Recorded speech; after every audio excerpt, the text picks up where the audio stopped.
Airline food. It tastes bad, we all know that. But the more I dug into the disturbing stories of airline food, the more I unraveled about just how terrible it is. In fact, between 2008 and 2012, the FDA found over 1,500 food violations in air food preparation facilities, including finding dirty utensils, mice, roaches, ants, feces, moldy products, and unrefrigerated food.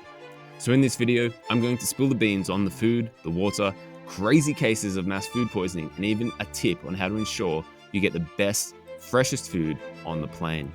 But before we dive into the food, we need to talk about the drinking water.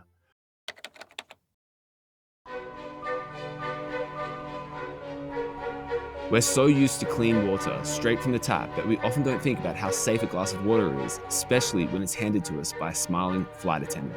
But I've come across dozens of flight attendants who've insisted that you should never drink the water on a plane. As this Redditor says, I need to know, is it safe to drink hot tea on an airplane?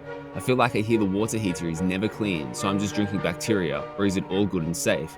To which another person responded, well, the tanks in which the water is stored are rarely cleaned thoroughly.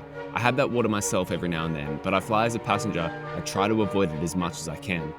I can't even imagine the amount of germs and mold that can be formed in those tanks. Also, the water intake valve for the refill of that tank is centimeters away from the waste disposal valve. Another long-haul flight attendant replied that her airline does clean water tanks, but not as regularly as you'd like. Everyone asks about the water and whether it's safe to drink. To clarify, the tanks are cleaned out, but it depends on what you define as regularly. Ours go a maximum of a week before being scrubbed. So our boilers have filters inbuilt before pouring tea or coffee. I've seen people not want to drink the water because it appears cloudy. This is nothing to do with the water and is due to the air pressure. If you tap the side of the bottle or cup, the bubbles will dissipate quickly. But overall, it seems as if most flight attendants and pilots agree that you'll probably be okay because most of the time passengers are given bottled water.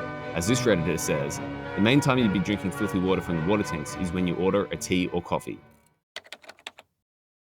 So, what about the tea or coffee? Well, yes, that does come from the on-flight water tanks. As this Redditor claims, when getting drinks, try to avoid coffee, tea, or tap water, basically anything that uses water from the plane's water tanks.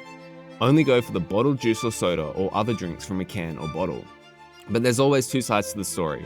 One pilot chimed in, announcing that, I drink the coffee all the time. The worst thing that has ever happened to me in 10 years of doing this is that sometimes the coffee doesn't taste very good. The tanks and lines are cleaned regularly. The water going into the tank is your biggest risk, and at least domestically, the water supply in the airport is reliably safe. It might not always taste great, but you aren't going to get sick drinking it. I can't speak for international water supplies, although I'd wager that airlines really don't want to make hundreds of their passengers sick at a time and have to come up with some mitigating strategy for that. Alright, so that's the water, but what about the food?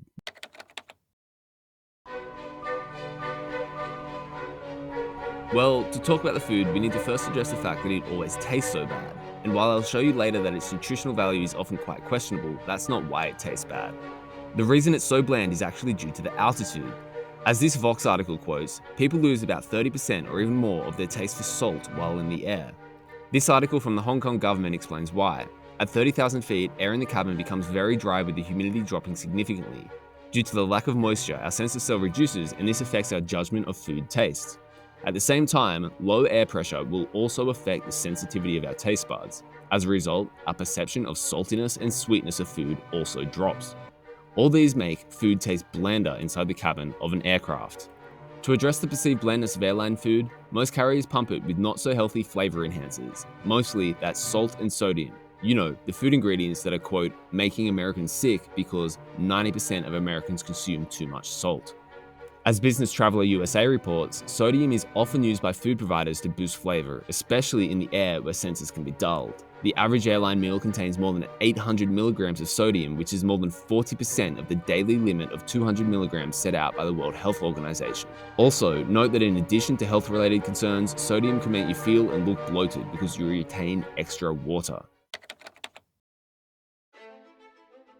But we can all be thankful that things have improved a lot since 1975, when a Japan Airlines flight saw 197 people poisoned by the in-flight meal.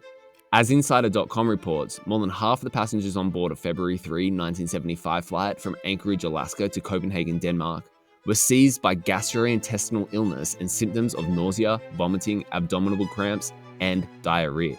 Chaos broke out soon after a ham and omelette breakfast was served to passengers on board the plane. The outbreak is believed to have been caused by bacteria that was spread by a cook's blistered fingers.